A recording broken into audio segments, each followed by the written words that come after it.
Bom dia, boa tarde, boa noite, pessoal da segunda série do ensino médio. Que prazer, alegria e satisfação que é estar com todas e todos vocês aqui em mais um encontro no nosso Centro de Mídias da Educação do Estado de São Paulo.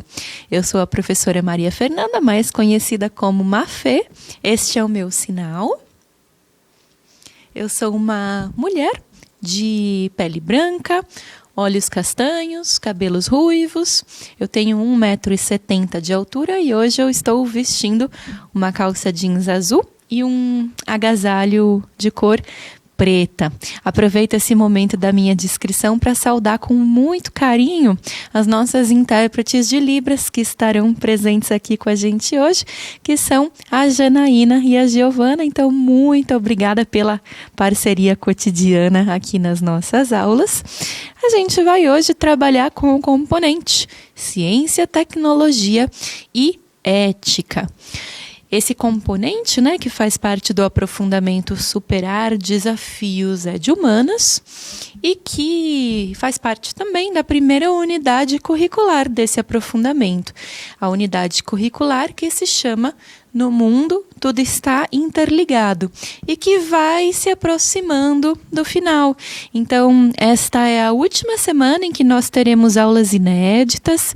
A partir da semana que vem, a primeira semana de julho, a gente vai ter a semana de estudos intensivos, em que a gente vai recuperar, algumas questões e temas que possam ter ficado um pouquinho para trás e a gente não vai ter mais aulas inéditas, tá bom? A gente vai fazer os estudos intensivos e aí a gente tem então essa semana em que a gente vai finalizar o trabalho com todos os componentes,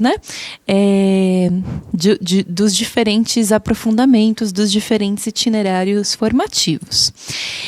Como sempre, pessoal, nosso componente Ciência, Tecnologia e Ética, a gente mobiliza uma habilidade de formação geral básica, ela é fundamentalmente a mesma em todas as aulas, Essa habilidade, ela fala para a gente elaborar hipóteses, selecionar evidências, compor argumentos relativos a processos de diferentes naturezas, mas que a gente se atente para fazer isso sempre tendo por base a sistematização de dados e informações. Tá certo? Para além disso, é legal a gente começar o nosso encontro de hoje fazendo aqui uma breve recapitulação do que a gente tratou em aulas anteriores. Aqueles que estão mais ligadinhos, assim, mais espertos, já devem ter percebido que essa é a aula 6, portanto, a última aula da nossa atividade 5, que por sua vez é a última atividade do nosso componente. Professora, o que você quer dizer com isso? Que acabou? Sim, hoje é a nossa última aula, a gente está fechando o nosso curso, a gente vai fazer isso com chave de ouro, trazendo alguns teóricos, que nos auxiliam muito, a pensar questões que foram suscitadas no decorrer do nosso curso, como a questão da bioética, por exemplo, e ao mesmo tempo em que a gente se entristece um pouco por terminar, o nosso curso, ao mesmo tempo a gente se alegra porque no retorno às aulas, em agosto, a gente vai abrir a segunda unidade curricular do nosso aprofundamento, Superar Desafios de Humanas. Então, o desejo, a expectativa que a gente tem, é que este curso, essa primeira unidade curricular, tenha sido muito enriquecedora para a formação de todas e todos vocês e que desse repertório que vocês puderam ir construindo, surjam aí elementos facilitadores, elementos de curiosidade, para a gente entrar na segunda unidade curricular já sabendo aí o chão que a gente está pisando, tá certo? Bom, então, o que a gente fez nas aulas anteriores, A gente conversou um pouquinho sobre as relações entre ciência, tecnologia e bioética. A gente também pensou um pouquinho na vinculação muito necessária entre direitos humanos e bioética a partir da leitura de trechos da Declaração Universal sobre Bioética e Direitos Humanos. Essa Declaração Universal, que foi foi aceita, né, em 2005, no comecinho do século XXI, produzida, escrita pela ONU, né? E que faz uma ligação muito, mas muito estreita entre direitos humanos e bioética, quase dizendo, né, em outras palavras, que receber um tratamento bioético, isto é, receber um tratamento ético do ponto de vista das questões da vida, das questões da medicina, da ciência, é um direito humano. Né? Bom, a gente tinha visto também, pessoal, nas nossas aulas anteriores, que há diversas populações e indivíduos, não só no Brasil, mas ao redor de todo o mundo, que vivem em situação de vulnerabilidade, que essa situação de vulnerabilidade, inclusive, poderia dar ensejo ou facilitar, né, abusos de natureza bioética mesmo, ou melhor, da falta de bioética, né, por parte de empresas, organizações, instituições, enfim. Para a gente caracterizar a vulnerabilidade a que algumas populações estão submetidas, a gente tinha ido buscar esse conceito lá nas diretrizes éticas internacionais de pesquisa. Né? Então, o que era vulnerabilidade dentro desta definição das diretrizes? Era a situação em que os indivíduos teriam uma relativa ou absoluta incapacidade de proteger os seus próprios interesses. Então, pessoal, o que as diretrizes éticas estão dizendo para a gente, em outras palavras, é que quando a gente se depara com um indivíduo que esteja em situação de vulnerabilidade, esse indivíduo certamente estará em uma tal situação em que, por conta de diversas situações e contextos em que ele foi submetido ao longo da sua vida, ele hoje sofre de uma relativa ou de uma incapacidade de proteger os seus próprios interesses, inclusive de proteger o seu interesse maior, que é a manutenção da sua vida. Tá certo? Bom, a gente tinha feito todo esse percurso em aulas anteriores, e aí a gente chegou a uma pergunta, que era a pergunta seguinte: afinal de contas, de um ponto de vista bioético, né, o que significa perceber, constatar que algumas vidas são mais vulneráveis do que outras? Para a gente tentar responder essa pergunta, a gente tinha recorrido a um conceito de um filósofo italiano chamado Giorgio Agamben, mas que já tinha sido mobilizado pela Hannah Arendt também, né, que é o conceito de vida nua. Então, a gente tinha pensado, né, essa nudez dessas vidas que são absolutamente desprovidas, despojadas, têm as suas camadas, né, suas outras camadas, para além do funcionamento biológico, retiradas de si. Então, algumas populações e alguns indivíduos são encarados como nus. O que significa dizer dessa nudez? Significa dizer que são vidas humanas que não têm respeitadas ou reconhecidas as suas outras camadas como uma camada subjetiva, psíquica, espiritual, social, tá certo? E que então são encarados como uma mera nudez humana, uma mera reprodução de um funcionamento fisiológico, biológico e nada para além disso. Né? Então, perceber que algumas vidas são mais vulneráveis do que outras, que algumas vidas são mais nuas do que outras, é uma chave interpretativa que a gente propõe aqui para pensar sobre bioética, para pensar por que é que algumas populações são submetidas e foram submetidas ao longo da história a um tratamento absolutamente desumanizador e cruel em nome de um suposto avanço das tecnologias, da medicina e etc. Né? Bom, todo esse percurso foi o que a gente fez, né, em aulas anteriores ao longo aí da nossa atividade 5, e aí a gente já tinha começado a fazer isso na aula anterior, mas hoje a gente vai destrinchar um pouco melhor esse assunto das relações, né, da ciência, da medicina, com a vulnerabilidade da vida humana, a partir de um autor, um filósofo francês, chamado Michel Foucault. O Foucault, ele é um habitué aqui do nosso curso, ele já apareceu em diversas situações em que a gente analisava diferentes assuntos, né? E hoje, o que a gente vai trazer aqui para analisar pela perspectiva do Michel Foucault é a interpretação que ele faz, né, de dois diferentes momentos históricos. Então, para entender um pouco melhor a modernidade, a contemporaneidade, o Foucault vai contrastar os nossos tempos com o período das grandes monarquias, né? O período dos grandes reinados na Europa. Então, ele vai dizer o seguinte: quando havia soberanos, e aí a gente está falando, né, pessoal, século XVI, XVII, XVIII, XIX, né? Então, nesse período, quando havia soberanos, né, na Europa, havia uma espécie de lema do poder, né? Uma espécie de orientação de conduta que todos os soberanos, todos os reis seguiam e que dizia o seguinte: cabe a um rei, cabe a um soberano, deixar os seus súditos viver, mas fazer também os seus súditos morrer quando julgar necessário.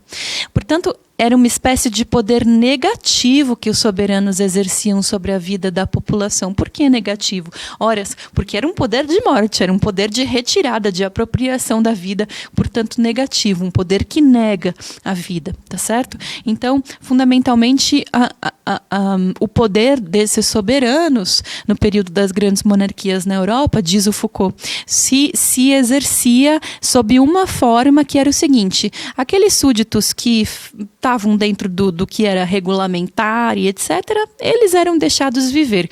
Mas aqueles que causassem algum problema ou se opusessem à soberania ou, enfim, tivessem aí algum motivo que despertasse a ira ou a revolta do rei, este era feito morrer.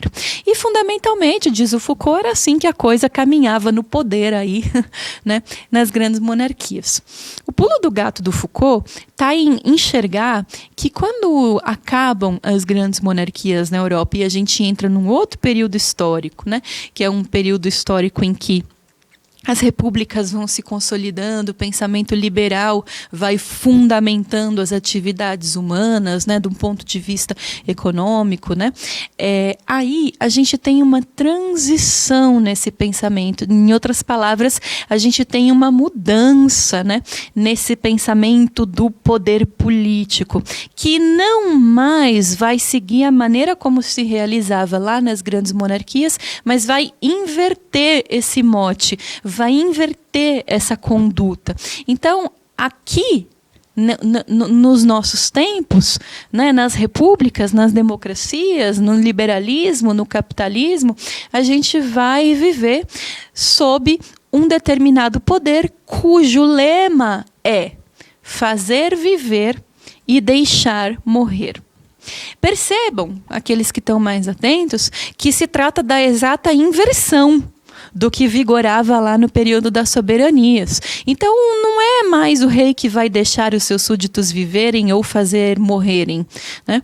Aqui é o governo, é o Estado que, dentro da sua governabilidade, da sua relação com organizações, empresas e etc., vai resguardar para si um certo poder que se expressa aí sob o mote fazer viver e deixar morrer. O fazer viver e deixar morrer, diz o Foucault, é o início do biopoder, é o início da biopolítica, é o início do entendimento de que é interessante controlar populações de um ponto de vista biológico, controlar a vida das populações de um ponto de vista relativo à natalidade, mortalidade, controle de epidemias e etc., né? Então, caberia ao poder estabelecido fazer algumas populações viverem. Como? Oferecendo-lhes emprego, trabalho, segurança, saúde, educação, enquanto que também estaria nas mãos do poder estabelecido, diz o Foucault, simplesmente deixar morrer outras populações. Bom, que outras populações seriam essas que seriam deixadas para morrer porque não acessariam serviços públicos, não conseguiriam acessar seus direitos à saúde, educação, lazer, moradia digna, não conseguiriam acessar empregos? Quem seriam essas populações? As populações vulnerabilizadas. As populações que historicamente foram transformadas, né, de seres humanos complexos, né, para meramente vidas nuas. Vidas que são só uma reprodução de processos fisiológicos e biológicos e que não teriam valor para além disso. Portanto, haveria um certo entendimento, diz o Foucault, na contemporaneidade, de que algumas populações, alguns indivíduos mereceriam ser feitos viver. E algumas outras populações poderiam ser deixadas para morrer, porque suas vidas seriam desimportantes, suas vidas seriam descartáveis, suas vidas seriam nuas. Tá certo? Bom, esse é um poder positivo sobre a vida, porque tem a ver com agir para manter a vida de alguns e não agir para manter a vida de outros, né? É claro que pode parecer muito abstrato, né? Quando a gente está falando assim do plano teórico, quando a gente está expondo um pouco o pensamento do Foucault, mas não é difícil para nenhum de nós, na nossa experiência, né? Enquanto brasileiros que têm uma história, né? Aí de pelo menos, vamos pensar só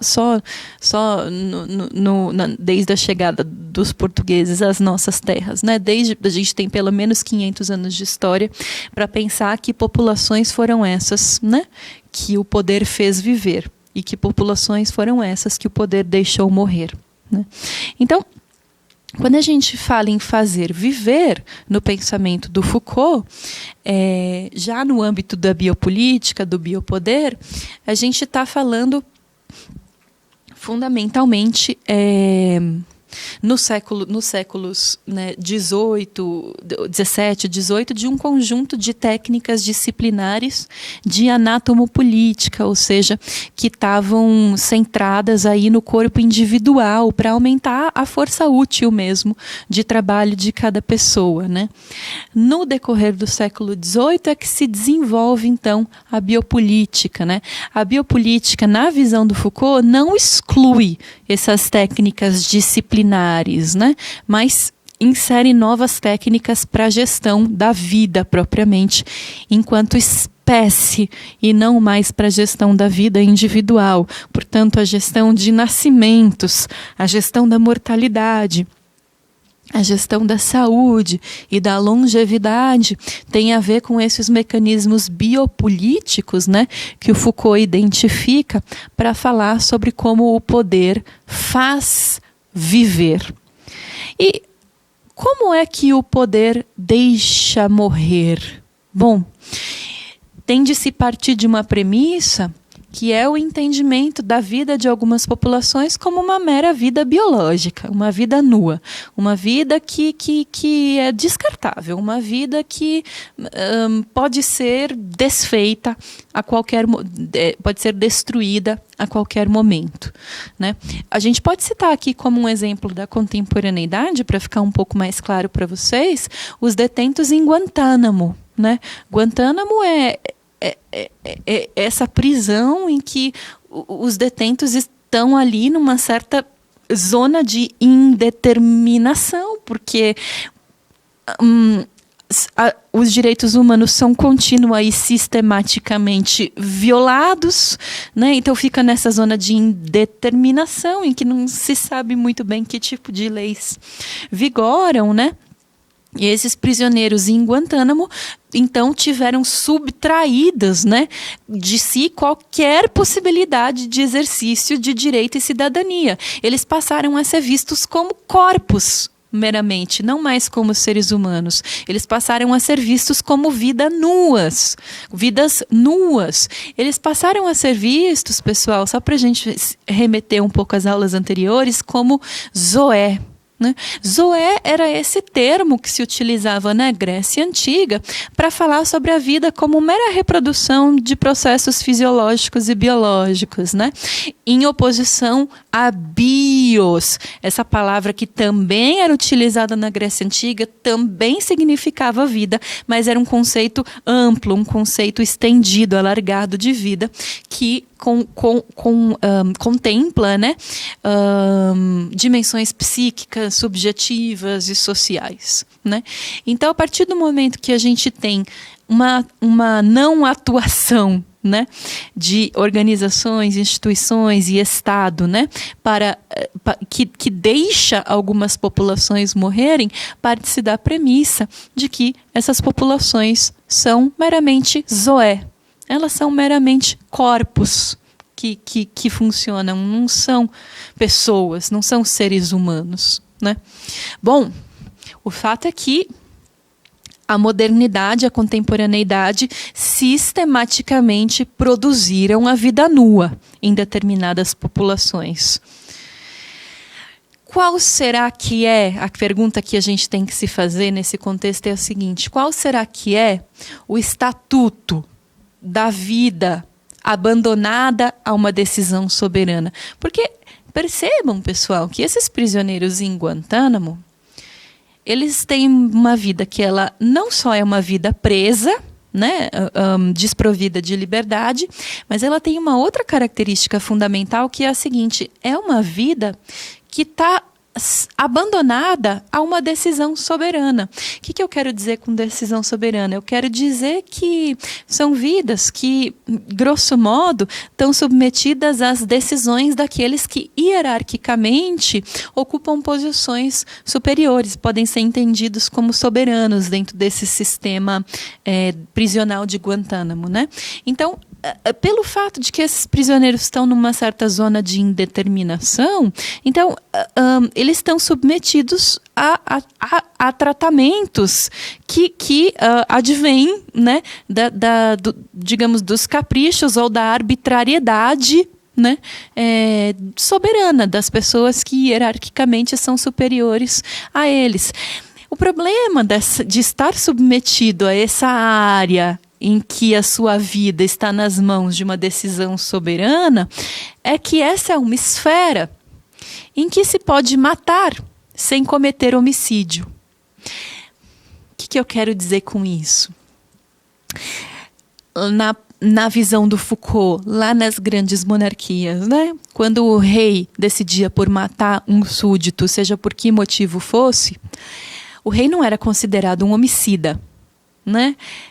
O fato de que ele tenha ordenado para que os carrascos tirassem a vida de uma determinada pessoa não fazia deste rei um homicida, fazia dele apenas um sujeito investido de muito poder e que poderia gozar desse poder da maneira como quisesse.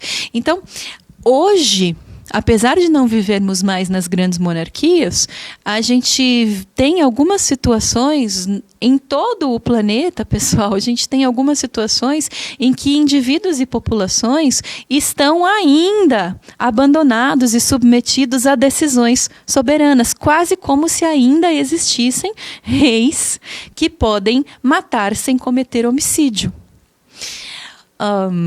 A gente citou Guantánamo, né? A gente pode pensar nos assassinatos que ocorrem em Guantánamo, e ali é como se existissem reis que matam, mas não precisam responder por homicídio, né? Porque gozam de uma decisão soberana. Mas naturalmente a gente não precisaria também ir tão longe assim para encontrar situações de indivíduos que ainda hoje, na contemporaneidade, têm as suas vidas abandonadas à decisão soberana de alguém, né?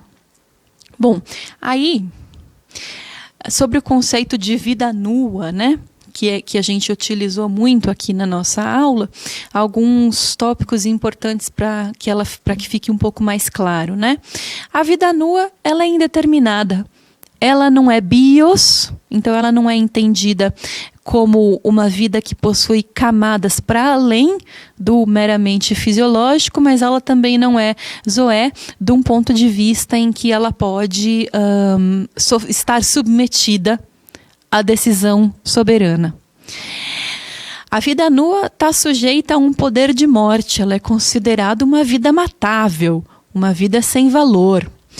A gente pode pensar, por exemplo, nas pesquisas com seres humanos lá na eugenética nazista, né, que inclusive originaram o Código de Nuremberg, que é, pessoal, muito importante, a primeira declaração sobre ética em pesquisa, lá de 1947, logo pós Segunda Guerra Mundial, né?